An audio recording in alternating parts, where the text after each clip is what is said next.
Evening children, आज हम लोग बेटा लेक्चर 3 देखेंगे अल्टरनेटिंग करंट में। लास्ट टाइम पर मैंने RMS value of current, average value of current आपको बता दिया था। फॉर्मूले भी उसके हमारे आ गए थे, उस पर बेस्ड हम लोगों ने न्यूमेरिकल भी कर लिया था। आईआरएमएस का एक्सप्रेशन भी हम लोगों ने डिड्यूस कर लिया था। आज का हम लोगों का जो टॉपिक है फेजर डायग्राम, और उसके बाद हमारे जो एसी सर्किट्स होंगे, मीन जहां से एक तरीके से कहा जाए कि एसी का मेन फ्लो स्टार्ट होता है। वैसे तो फ्लो तो स्टार्ट हो जाता है एवरेज वैल्यू ऑफ एसी से ही। तो आज हम लोग देखेंगे जो सबसे पहला टॉपिक है यहां पर, that is phasor and phasor diagram. The first topic is कि what you mean by the phasor.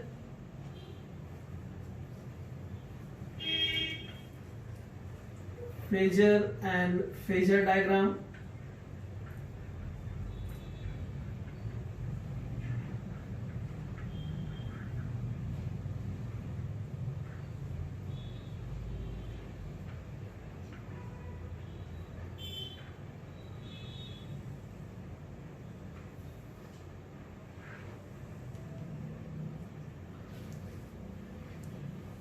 तो कहते बेटा कि phasor is a rotating vector which represents a sinusoidal varying physical quantities. अगर बेटा कोई भी फिजिकल क्वांटिटी है, by nature that quantity is scalar, by nature that quantity is scalar, but if it is harmonically varying, sinusoidally varying, कहने का मतलब ये है बच्चा हमारा कि अगर कोई भी scalar quantity like voltage and current, क्योंकि आप जानते हैं वोल्टेज भी स्केलर क्वांटिटी है, करंट भी एक स्केलर क्वांटिटी है, लेकिन वो साइनोसॉइडली वेरी करती है, means it varying according to the sine and the cosine function. In that case that physical quantity will represented by the phasor, and the phasor is a rotating vector which represents the sinusoidal physical quantity. अब बात आती है उस phasor का बेटा जो length होती है। मान लीजिए मैं अगर करंट के फेजर की बात कर रहा हूं, मान लीजिए मैं करंट का फेजर प्लॉट कर रहा हूं, और तभी हम फेजर डायग्राम से प्लॉट करते हैं जब कोई भी स्केलर क्वांटिटी साइनसोइडली वेरिंग हो, means according to the sine and the cosine function. तो मान लीजिए बेटा मैंने कहा कि it is the phasor of current, it will be represented like a vector and it is a rotating vector. आप ये बताओ, अगर ये वेक्टर अपनी एक्सिस पे पूरा रोटेट कर जाए, पूरा एक साइकिल कंप्लीट कर दे, तो कितने रेडियन का एंगल यहाँ पर सबसेंड होगा? पॉइंट ए पर 2 पाई रेडियन का। कितना सबसेंड होगा बेटा? 2 पाई रेडियन। और साइन और कोसाइन फंक्शन का जो टाइम पीरियड होता है वो भी 2 पाई रेडियन का होता है, and this is the reason it will be represented by a rotating vector. खैर, मैंने कहा मान लीजिए करंट का फेजर है, तो ये जो लेंथ होगी ना फेजर की, length of phasor, length of phasor वो आपको देती है बेटा amplitude, it gives the amplitude. अगर यह आपने करंट का फेजर रिप्रेजेंट किया है तो ये करंट का एम्पलीट्यूड देगी। अगर आपने वोल्टेज का फेजर रिप्रेजेंट किया है बेटा तो वो वोल्टेज का एम्पलीट्यूड देगी। तो what are the phasors? Phasor are a rotating vectors which represents the sinusoidal varying quantity, physical quantities like electric current or electric voltage।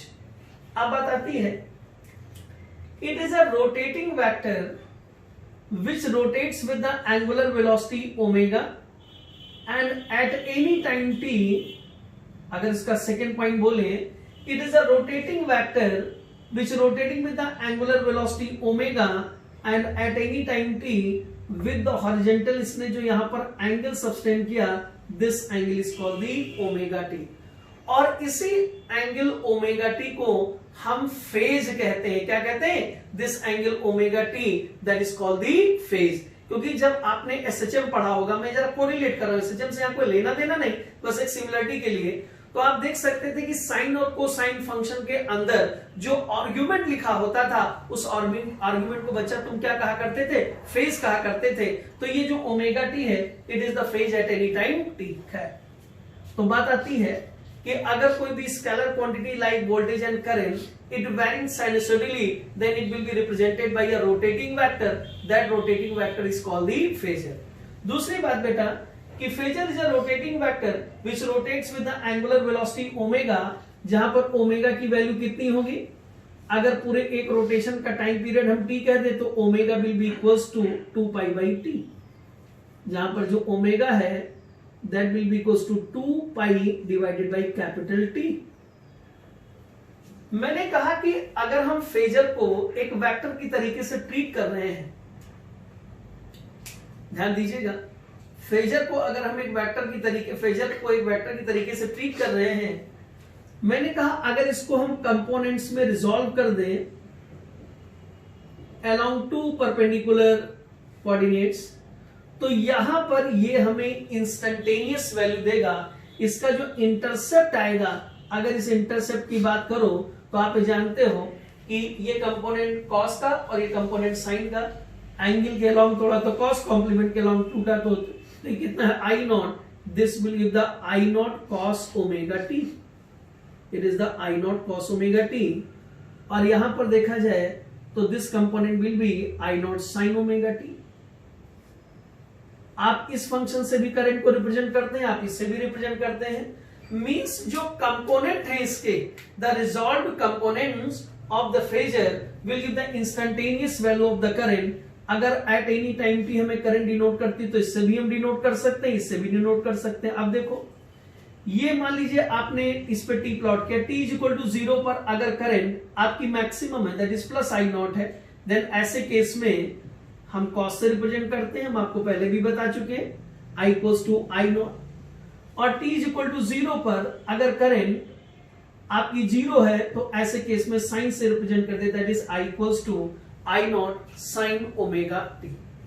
अब क्वेश्चन यहां पर ये उठता है कि सर आपने एक स्केलर क्वांटिटी को जो साइनसॉइडली वेरिंग कर रही थी according to the sine function और द कोसाइन फंक्शन, उनको आपने फेजर से क्यों रिप्रेजेंट किया और इस फेजर डायग्राम का क्या फर्क पड़ेगा, क्या इसका एडवांटेज होगा, तो ये भी बताएंगे, उसका प्रैक्टिकल एप्लीकेशन भी सिखाएंगे ताकि जब आगे मैं फेजर डायग्राम ड्रॉ करूं तो वहां कोरिलेट कर सके। सबसे पहली बात तो ये है कि कोई भी फिजिकल क्वांटिटी अगर साइनसॉइडली वेरी करेगी, means according to the linear function of sine and cosine, अगर कोई भी फिजिकल क्वांटिटी बच्चा साइनसॉइडली वेरी करेगी according to the sine and linear function of the sine and cosine, अगर उस फिजिकल क्वांटिटीज को हम मैथमेटिकली कंबाइन करेंगे, उनके कंपोनेंट्स को मैथमेटिकली कंबाइन करेंगे तो they will combine like vectors, and this is the reason the sinusoidal varying quantity will be represented by the sinusoidal varying physical quantities, even they are scalars but they are represented by the phasors। तो ये बात रही कि आखिर हम phasor से क्यों represent करते हैं, क्यों उसको एक वेक्टर का ट्रीटमेंट, वेक्टर की तरह का ट्रीटमेंट दिया जाता है, वेक्टर का ट्रीटमेंट नहीं, वेक्टर की तरह का ट्रीटमेंट वहां पर दिया जाता है। अब बात आती है, इससे पहले कि मैं फेजर डायग्राम का आपको एडवांटेज सिखाऊं, मैं दो बातें करना चाहूंगा। हम लोग जब वेव पढ़ते हैं या एसएचएम पढ़ते हैं तो वहां फेज और टाइम में रिलेशन होता है, और फेज और टाइम में रिलेशन होता है delta phi is equals to 2 pi by T into delta T. This is the relation between phase and the time, कि अगर फेज में डिफरेंस पता तो टाइम में पता चल जाएगा, टाइम में पता तो फेज में पता चल जाएगा। अब जरा देखना, हम जनरली फेजर डायग्राम प्लॉट करते हैं किसी भी गिवन एसी सर्किट के लिए for comparing the current and voltage, for comparing the current in voltage, not comparison in the terms of values only, in the terms of कि who is leading who is lagging. तो बात आती है what do you mean by leading, what do you mean by lagging, वो भी आपको समझाता हूं मैं जरा। तो यहां पर देखना बेटा, मान लीजिए मैंने यहां पर ये करंट का फेजर प्लॉट कर दिया, ये आपका आई नॉट है, और ये मान लीजिए हमारा वोल्टेज का फेजर प्लॉट है और ये वी नॉट है। अगर मैं ये कह दूं कि ये एंगल ओमेगा टी है, ये एंगल हमारा पाई बाई 4 है या पाई बाई 6 ले लो, ये एंगल हमारा पाई बाई 6 है, तो ये जो एंगल यहां से हुआ it is omega T plus pi by 6। तो इस रेफरेंस लाइन से, हॉरिजॉन्टल लाइन से जो फेज करंट का है वो ओमेगा टी है और जो वोल्टेज का omega T plus pi by 6 है। This is the phase of the voltage and this is the phase of the current. मेरा हर बच्चा यहां पर बता सकता है कि दोनों के बीच में फेज डिफरेंस कितना है। Delta phi is equal to कितना है बेटा, पाई बाई 6 है। भाई हम वोल्टेज का फेज ज्यादा है, omega T plus pi by 6 से ओमेगा टी माने तो that is delta phi equal to pi by 6। हम डायग्राम देख के बता सकते हैं कि current voltage is leading the current, voltage is leading the current by the phase angle pi by 6। Voltage जो है वो करंट को लीड कर रहा है by the phase angle pi by 6। लेकिन मैं आपसे बता दूं पूरे चैप्टर में ऐसी बात करता है, बुक्स में ऐसी बात करता है, बट हमें समझ में नहीं आता कि कह क्या रहा है कि voltage is leading by the phase angle pi by 6। अब मैं बताता हूं कि अगर इसको टाइम से रिलेट किया जाए तो ये बहुत सटीक समझ में आएगा। मैंने कहा कि delta phi is equal to होता है बेटा, delta phi is equal to 2 pi by capital T into delta T is equals to pi by 6।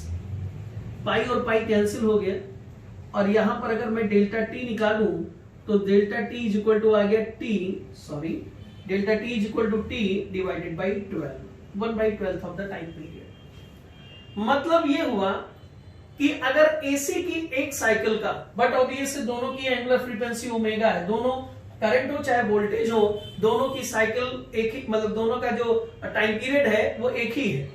तो मेरे कहने का मतलब ये हुआ कि यहां पर डेल्टा टी टी बाई 12 आया है, मतलब वोल्टेज लीड कर रहा है करंट को, वोल्टेज लीड कर रहा है करंट को by the time T is equal to 12।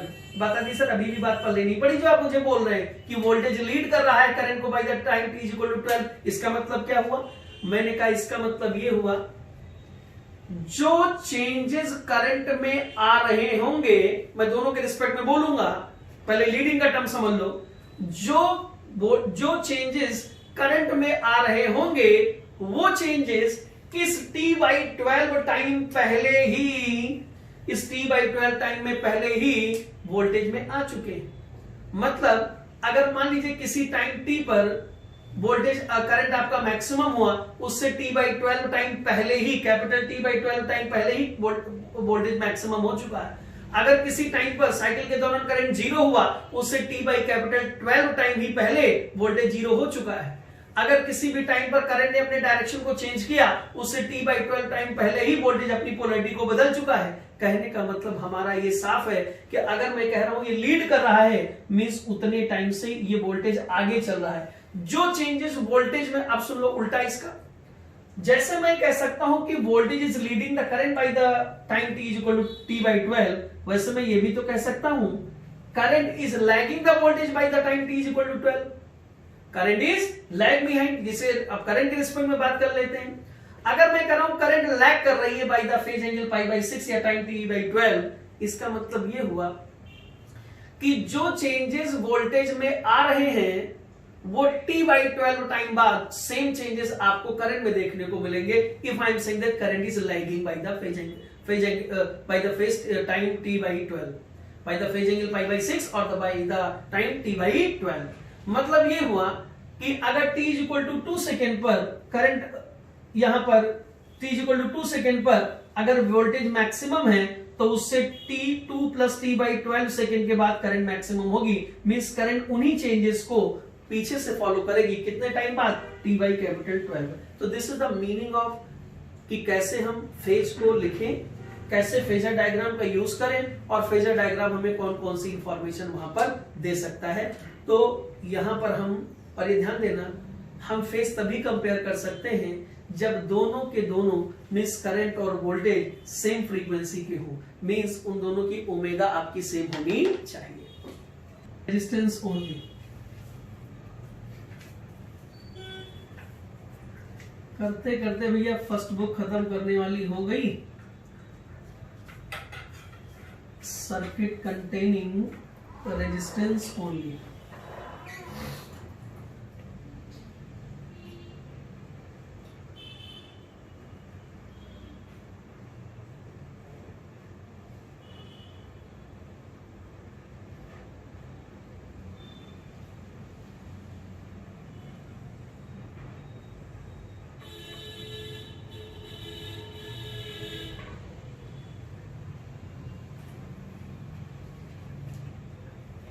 अब हम बात करेंगे बेटा ऐसे सर्किट के जिसमें केवल और केवल रेजिस्टेंस एक कंपोनेंट कनेक्टेड हो, और हम इनिशियली तीनों कंपोनेंट के बारे में बेटा एक एक बार इंडिविजुअली पढ़ेंगे और उसके बाद फिर हम कंबाइन रूप से उन तीनों कंपोनेंट्स के बारे में पढ़ेंगे। तो सबसे पहली बात आती है सर्किट कंटेनिंग रेजिस्टेंस ओनली। तो देखिएगा बेटा, हमारे पास एक एसी सर्किट है।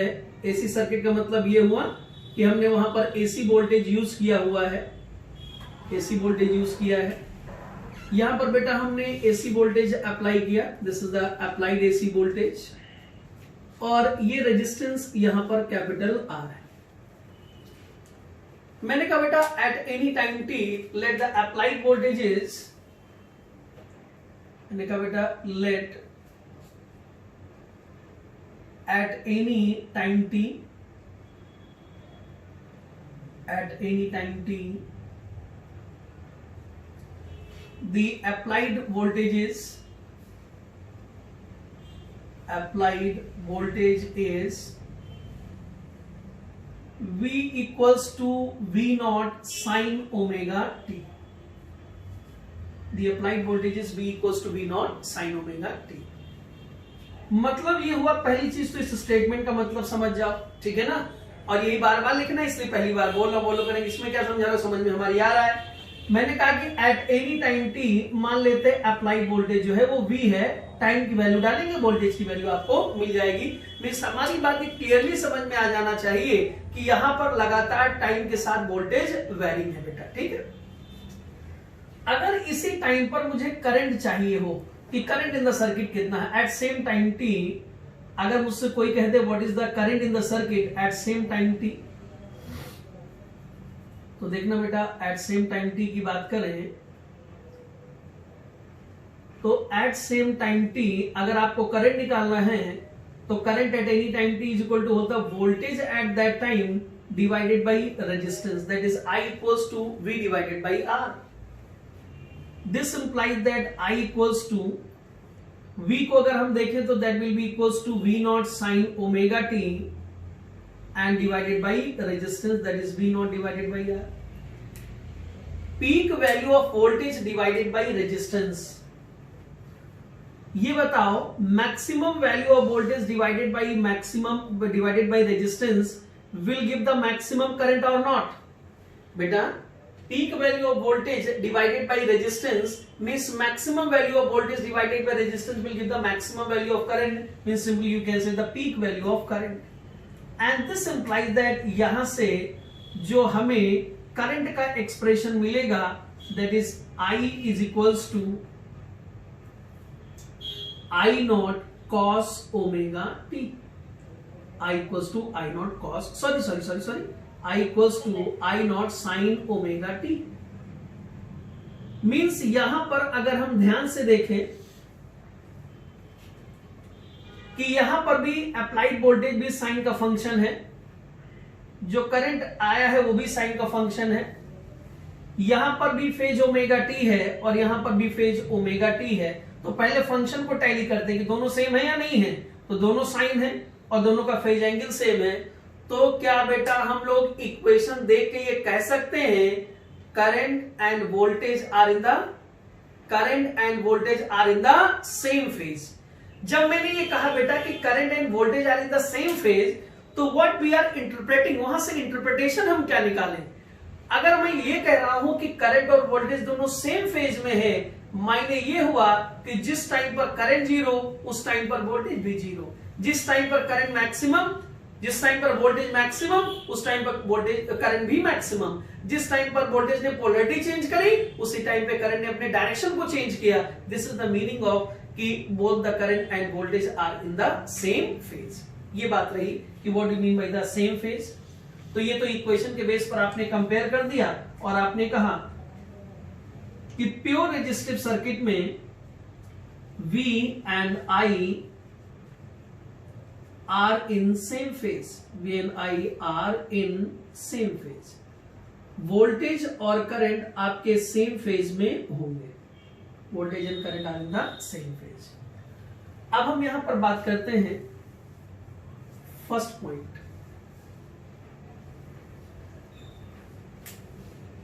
बात आती है कि सबसे पहले हम इसका ड्रॉ करेंगे पल्स डायग्राम। पल्स डायग्राम को और सिंपली ये भी कह सकते हैं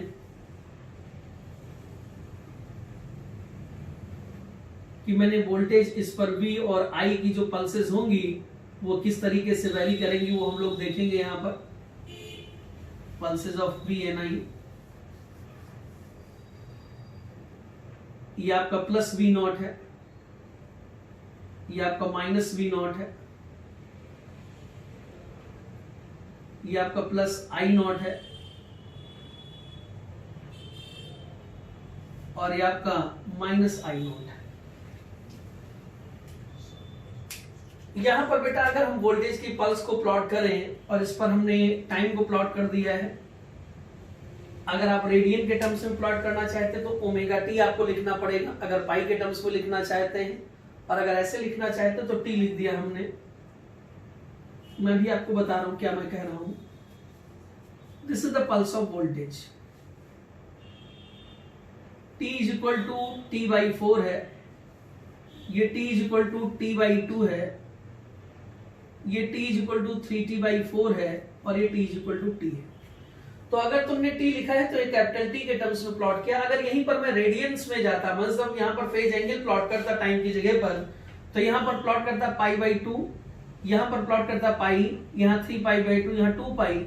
ऐसे केस में T ना लिखा जाता, ये क्या लिखा जाता बेटा ओमेगा टी, क्योंकि ओमेगा टी की वैल्यू या तो पाई बाई 2 होती या पाई बाई पाई 4 यहाँ पर या तो पाई बाई 2 होती या पाई होती या 3 पाई बाई टी होती या तो 2 पाई होती। तो ये डिपेंड करता है किस टर्म्स में आपने लिखा। फिर मैं कहता हूं अगर रेडियन में यहां पर लिख रहा हूं तो ओमेगा टी लिखूंगा और टाइम पीरियड के टर्म्स में लिखा हूं तो यहां पर टी लिखूंगा। अब बताती है वोल्टेज की पल्स की, करंट की पल्स की, ये भी साइन की पल्स बन रही है। मैंने आपको पहले ही प्लॉट करना बता दिया है कि कैसे बनेगी करंट और वोल्टेज की पल्स। फिर से ध्यान देना, आई थिंक इसमें कोई कंफ्यूजन नहीं होगा, इसकी practice we have already done. Voltage value according to time, वो voltage according to sine, voltage sine की पल्स बना दी, करंट की भी साइन की पल्स बन गई। यहां पर तुम डायग्राम से भी देख सकते हो कि इन दोनों की जो पॉजिटिव साइकिल है वो कॉन्साइड कर रही है और ये भी ओवरलैप कर रही है नेगेटिव साइकिल भी। अब बात आती है कि सर इसने आपने कम क्यों दिखा दिया। मैंने ये माना कि अगर रेजिस्टेंस ग्रेटर देन 1 होगा, रेजिस्टेंस की वैल्यू जो है वो ग्रेटर देन 1 होगी, तो I नॉट की वैल्यू V नॉट से कम होगी, क्योंकि V nought divided by R greater than 1, तो I नॉट की वैल्यू कम होगी। उसको हमने प्रेडिक्शन करते हुए इस तरीके से पल्स आपकी बना दी। ये बात रही आपकी। अब आते हैं नेक्स्ट पॉइंट पर बात करते हैं। अगर इसका बेटा हमें फेजर डायग्राम प्लॉट करने को कह दे, just plot the phasor diagram, कि यहां पर इसका फेजर डायग्राम प्लॉट करने को कह दे, तो कैसे फेजर प्लॉट करेंगे। लॉजिकली आप यहां देख ही चुके हैं कि both current and voltage are in the same phase. Current और वोल्टेज आपके दोनों यहां पर सेम फेज में है। तो यहां पर आप देखिएगा बेटा, ये आपने वोल्टेज ले लिया, क्योंकि वोल्टेज के आपने एम्पलीट्यूड को ज्यादा माना है तो इसके फेजर की लेंथ भी ज्यादा दिखाएंगे V नॉट, और एट एनी टाइम t इस फेज एंगल कितना है बेटा ओमेगा टी है, this will be omega t. और उसी टाइम t पर अगर हम करंट का फेज एंगल देखें, सेम पल्स है और करंट का फेज एंगल देखें तो ये भी ओमेगा टी है। मींस कहने का मतलब ये हुआ, अगर मैं कहूं कि both current and voltage are in the same phase, आप डायग्राम में भी देख सकते हैं दोनों फेजर एक दूसरे को ओवरलैप कर रहे हैं, दोनों का at any time T phase angle omega T है, तो both current and voltage are in the same phase. अब मैं यहां पर बात करता हूं तीसरा and important point, third point है, और ये एक तरीके से कहा जाए कि इंपॉर्टेंट पॉइंट है। अगर हम यहां पर प्लॉट कर दे बेटा, एक एक बात को सुनिएगा क्योंकि एक एक लाइन क्वेश्चन है, जान लीजिएगा। इस पर हमने frequency of the AC source plot कर दिया कि मान लीजिए मैं जो अप्लाइड वोल्टेज है हमारी, उसकी फ्रीक्वेंसी में हम वेरी कराएं तो वोल्टेज हमारा वेरी करेगा। तो हमने frequency of AC source plot कर दिया, और इस पर बेटा हमने प्लॉट कर दिया है रेजिस्टेंस ऑफ द सर्किट को। There is the resistance of the circuit is plotted over here, यहां रेजिस्टेंस को प्लॉट कर दिया। तो हम ये देखते हैं कि फ्रीक्वेंसी में कितना भी वेरिएशन क्यों न करा दे, रेजिस्टेंस पर कोई फर्क पड़ने वाला नहीं, the resistance remains constant. The resistance of the circuit remains constant. जो रेजिस्टेंस रहेगा दैट रिमेन्स कांस्टेंट, मींस आप frequency of the AC source बता चाहे कम करें या ज्यादा करें, जो भी रेजिस्टेंस ऑफर्ड बाय द यहां पर होगा by the circuit that will be the same. अब ध्यान देना, बोर्ड इसी क्वेश्चन को अगर तुमसे पूछता है तो कैसे घुमा के पूछेगा, जरा मैं उस पे भी बात कर लेता हूं, क्योंकि ये बात अगर तुम्हें उस समय याद आ गई तो बिना विद इन नो टाइम तुम कंपोनेंट पहचान लोगे। वो कंपोनेंट कौन सा है? वो यहां पर बच्चा रेजिस्टेंस ना लिखेगा, वो यहां पर रेजिस्टेंस नहीं लिखेगा, वो ये ग्राफ बनाएगा और कहेगा कि एक एसी सर्किट में एक कंपोनेंट कनेक्टेड है जिसमें frequency versus opposition offer to the current, यहां पर वो लिखेगा opposition offered to the current, ये opposition offered to the current लिख दिया उसने, कि इस पर हमने frequency of the AC source plot कर दिया, इस पर हमने opposition offered to the current plot कर दिया, बताओ ये कौन सा कंपोनेंट है? तो ये ध्यान देना, अकेला और अकेला केवल रजिस्टर ही एक ऐसा कंपोनेंट है बच्चा, अकेला और अकेला सिर्फ रजिस्टर ही इकलौता ऐसा कंपोनेंट है जिसमें frequency of AC source very करे और उसके ऊपर कोई असर ना पड़े, इकलौता। अभी तो आगे और भी पढ़ोगे, इंडक्टेंस पढ़ोगे, इंडक्टिव रिएक्टेंस पढ़ोगे, कैपेसिटिव रिएक्टेंस पढ़ोगे, इंपीडेंस पढ़ोगे, लेकिन अकेला केवल रेजिस्टेंस एक ऐसा कंपोनेंट है कि फ्रीक्वेंसी आप वेरी करा रहे हैं तो उसके ऊपर कोई असर नहीं पड़ेगा। तो क्या अगर आपके सामने ये ग्राफ दे दिया जाता बेटा, और ये आया क्वेश्चन है, ऐसा नहीं कि मैं ये आया हुआ क्वेश्चन है पिछले 5 सालों के पेपर के दौरान आपको मिल जाएगा कि ये एक डायग्राम, एक ग्राफ बना के दे दिया कि एक एसी सोर्स हमने अप्लाई किया सर्किट कंपोनेंट के across, frequency of the AC source और जो opposition offer to the current का ग्राफ हुआ ऐसा आया, बताओ सर्किट कंपोनेंट कौन है? तो जब भी तुम्हें ये दिख जाए कि एसी सोर्स की फ्रीक्वेंसी वेरी करने के साथ साथ resistance offered by the conductor में कोई फर्क नहीं पड़ रहा, तो मेरा बच्चा तुरंत समझ जाएगा कि ये और कुछ भी नहीं, ये क्या है बेटा, एक रजिस्टर है। ये बात रही। अब बात आती है कि अगर इस सर्किट में power dissipated at any time t निकालना हो तो power dissipated at any time t कैसे निकालेंगे? How can we get the power dissipated at any time t? तो जरा देखना कैसे निकालेंगे हम। यहां पर आते हैं 4th पॉइंट पर, पावर। यहां पर आपसे दोनों पावर डिस्कस करेंगे, एवरेज पावर भी डिस्कस करेंगे और इंस्टेंटेनियस पावर भी डिस्कस करेंगे आपसे। I will discuss the average power as well as the instantaneous power. देखिए कैसे। मान लीजिए बेटा मैंने कहा कि यहां पर करंट और वोल्टेज दोनों टाइम के साथ लगातार बदल रहे हैं, और करंट और वोल्टेज अगर दोनों टाइम के साथ लगातार बदल रहे हैं तो बट ऑब्वियस पावर भी वेरिंग होगा विद रिस्पेक्ट टू टाइम। कैसे वो जरा देखना बेटा। मैंने कहा let at any time T, let at any time t, अगर मैं यहां पर एट एनी टाइम टी की बात करूं तो applied voltage V is equals to V not sine omega T है, V equals to V not sine omega T,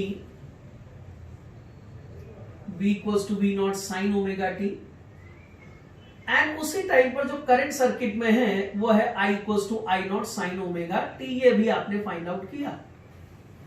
power का एक सिंपल इलेक्ट्रिक सर्किट में पावर का एक सिंपल सा फॉर्मूला है, power is equal to voltage multiplied by current. तो मैंने कहा अगर मुझे पावर निकालना है तो P is equal to voltage multiplied by current in the circuit. This implies that P is equal to, voltage की बात करें तो V equals to V not sine omega t, और करंट की बात करें तो I naught sine omega t. This implies that P is equals to, ये आपका आ गया V naught into I naught, V naught into I naught sine square omega T, sign square omega t. This is the instantaneous power, this is the instantaneous power किस circuit में? In pure resistive circuit. कब? At any time t. This is the instantaneous power.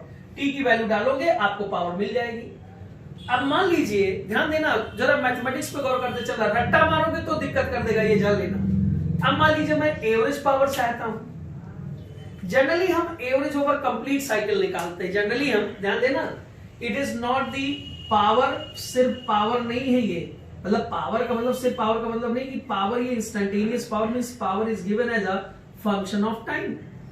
लेकिन अगर मैं ये जानना चाहता हूं कि average over one complete cycle कितनी एवरेज पावर डिसिपिएशन वहां पर होता है सर्किट में, एसी सर्किट में, वो कैसे निकालें? तो हमने कहा average over one time period या ओवर वन कंप्लीट साइकिल, दोनों ही वर्ड्स आप यूज कर सकते हैं। समझ रहे बात को? अरे समझ रहे बात को? Average over one complete cycle. अगर बेटा हम average over one complete cycle की बात करें, वी नॉट पीक वैल्यू है कांस्टेंट है, आई नॉट पीक वैल्यू है कांस्टेंट है, और ये है आपका साइन स्क्वायर ओमेगा टी। जरा ये बता दो बच्चा, पहले ही दिन बताए थे साइन स्क्वायर ओमेगा टी की average value over complete cycle क्या मिलती है? 1/2। अरे याद आया नहीं आया?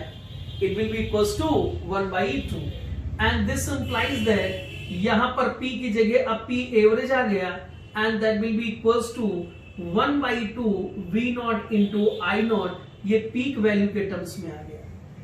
अब जरा सा भी अगर मैं इसको थोड़ा सा और ट्रांसलेट करना चाहूं तो मैं कंसेप्ट तक ले चल, एक कंक्लूजन तक ले जाना चाहता हूं, बस और कोई रीजन नहीं है। जरा सा देखना बेटा, यहीं पर अगर मैं इस P एवरेज को ऐसे लिख दूं, P average is equals to V naught, इस 1/2 को मैंने √2 में तोड़ दिया, तो V not by √2 into I not by √2।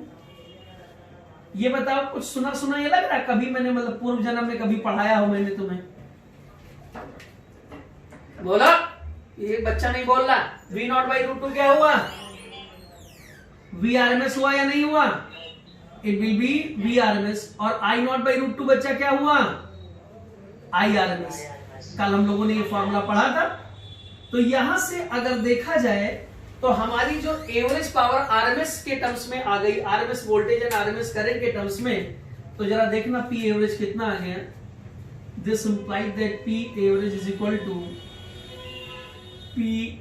Equal to over one complete cycle is VRMS into IRMS। तो आरएमएस वैल्यू पता है तब भी आप एवरेज निकाल सकते हैं। जरा मैं एक बात ले चलना चाहता हूँ, डीसी सर्किट में ले चलना चाहता हूँ। जब तुम डीसी सर्किट पढ़ते थे तुमसे कहता था बताओ पावर कितनी हुई, तो वहां पर तो एवरेज और इंस्टेंटेनियस का कोई मतलब होता नहीं था। पावर कितनी हुई तो तुम कहते थे वोल्टेज मल्टीप्लाइड बाई करंट। अरे कहते थे या नहीं कहते थे? Power in the DC circuit voltage multiplied by current कहते थे बच्चा। अब यहां पर देखो, कल मैंने तुम्हें एक बात बोली थी कि RMS current and RMS voltage are DC equivalent. Yes sir, बोला था ना। आज अपने सामने देख लो, power is equal to DC equivalent voltage multiplied by DC equivalent current. तो आप देखो वही फॉर्मूला तुम्हें मिल गया जो डीसी में मिला।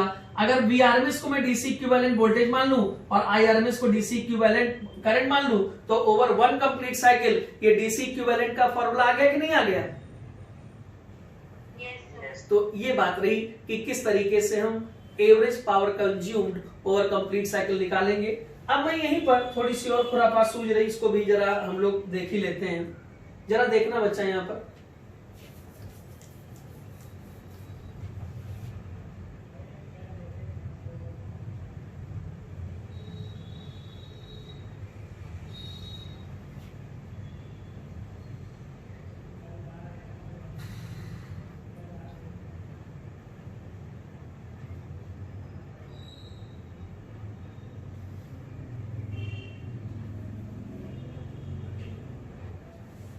अगर बेटा हमें यहां पर पावर वर्सेस टाइम का ग्राफ प्लॉट करने को कह दे, तो पावर वर्सेस टाइम का ग्राफ कैसा बनेगा? पावर वर्सेस टाइम कितनी देर लगेगी बोलने में? ये इंस्टेंटेनियस पावर है या नहीं है? अरे है ना। और यहां पर आप देखो कि पावर वर्सेस टाइम का जो ग्राफ बनेगा वो V not I not sine square omega T, किसका ग्राफ आएगा? Power sine square omega T पर डिपेंड कर रही कि नहीं कर रही, तो किसका ग्राफ बनेगा? साइन स्क्वायर ओमेगा टी का। और इस तरीके से बेटा यहां पर आप देख सकते हैं, sorry really very sorry, sign square omega T का ग्राफ बना, ये साइन ओमेगा टी ऐसे बनता था। जहां नेगेटिव साइकिल है उस नेगेटिव साइकिल की भी मिरर इमेज आएगी पॉजिटिव साइकिल। तो ये तुम्हारा हो गया T/2, ये था T/4, ये था 3T/4, और ये आपका हो गया टी। ये जो टाइम मैंने दिखाए ये एसी साइकिल के दिखाए। ये बताओ यहां पर क्या मैं ये कह सकता हूं कि जो पावर की फ्रीक्वेंसी है वो एसी की फ्रीक्वेंसी से डबल हो गई? देखो जो बच्चे नहीं समझ पाए वो समझेंगे। जितने टाइम में, ये देखो यहां पर, जितने टाइम में यहां पर वोल्टेज और करंट ने एक साइकिल कंप्लीट करी है, उतने टाइम में यहां पर पावर ने एक साइकिल यहां कंप्लीट हो गई, क्योंकि जैसे आइडेंटिकल फिगर रिपीट किया वैसे ये साइकिल आपकी, यहां से एक साइकिल, ये एक साइकिल, जितने टाइम में इसने एक किया इतने किसने कितने कर लिए? 2 कर लिए ना, और इसने 2 कर लिए तो इसकी फ्रीक्वेंसी क्या हो गई? डबल हो गई। मींस पावर की फ्रीक्वेंसी एसी सोर्स की फ्रीक्वेंसी की डबल है। तो ये बात रही आपकी circuit containing resistance only. Next time पर इंडक्टर और कैपेसिटर पढ़ाएंगे बेटा।